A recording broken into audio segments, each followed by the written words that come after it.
নেই তো বার্থডে ছোট্ট একটা গিফট, বেশি কিছু তো দিতে পারলাম না। Thank you. ওয়েলকাম। দিদি আমার বার্থডেতে এই ছোট্ট একটা গিফট দিয়েছে। ওর কাছে হয়তো অনেক ছোট্ট হতে পারে, বাট আমার কাছে এটা অনেকটাই মূল্যবান। খোল খোল। আমাদের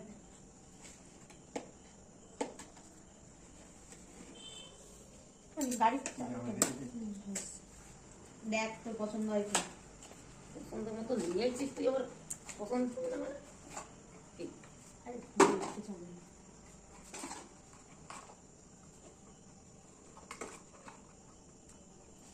অনেকটাই সুন্দর। করে দেখ। সবাই কমেন্ট বক্সে কমেন্ট করে বলবেন ঘড়ির ওয়াচটা কেমন লাগছে, দিদি গিফট করলো। তোর অনেক দিনের এটা ইচ্ছা ছিল, আমি ভেবেছিলাম বার্থডেতে দেবো, তাহলে অন কর, সিলটা খোল, দাও মামার কাছে দাও।